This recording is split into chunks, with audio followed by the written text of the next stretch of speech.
pagbabahagi ko ng pag-ibig ng Diyos. Kapayapaan ay napakalaking biyaya sa inyo. Sa pamamagitan ng aking kapuspusan, sa bawat aking pinananahanan,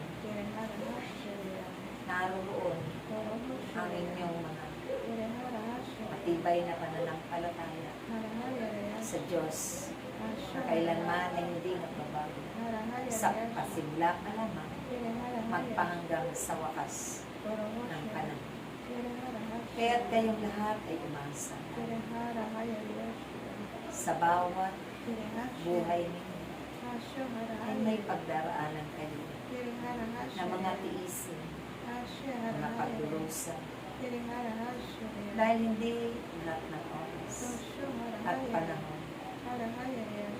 ay panahon ng ligaya, kapighatian at kasiyahan sa inyong mga tulad din ng mga buwan na itinakda ng Diyos sa bawat pagtakda niya nito. Ganon din ang itinatakda sa inyong mga buhay na mararanasan ng bawat isa.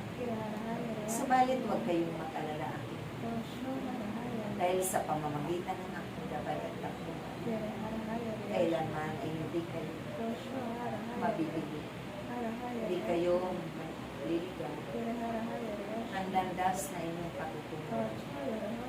Dahil ako'y laging nariyan, namumuna at kasama niyo ang aking mga pagpapaalala, pangunguna at gabay ko.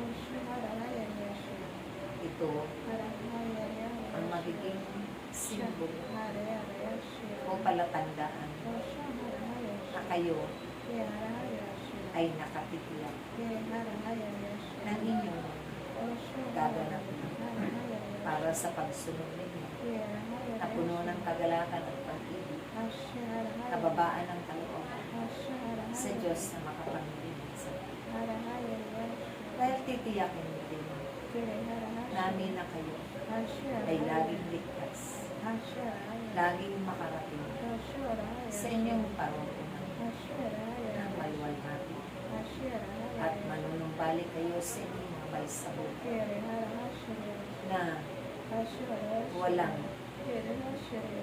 mga anong pamang kapal.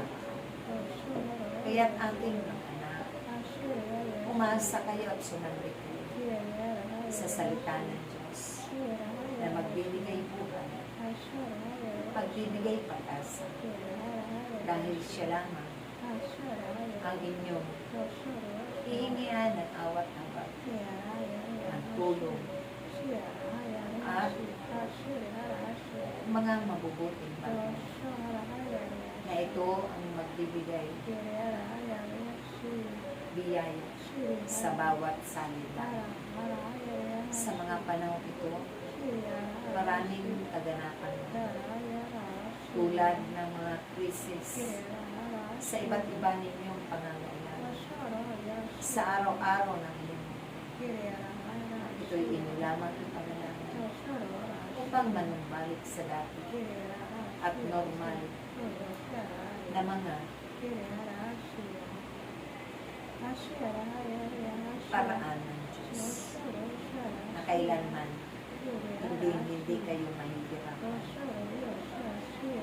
upang makamit ninyo ang lahat sa inyong buhay.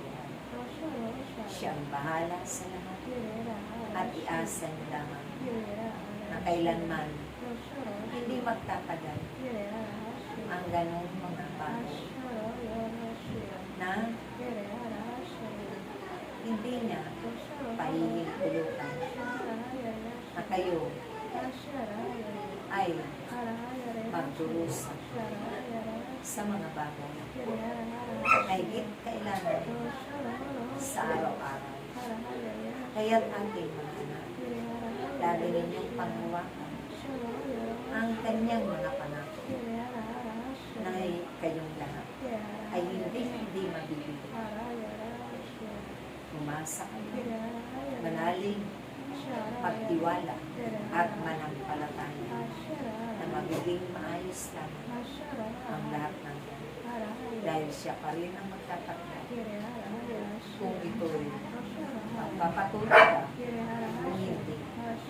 Kaya't maraming salamat sa araw na inyong pinagnagaan, kinanamitan, na tayong lahat ay magkatipan sa araw ng halaga. Amen.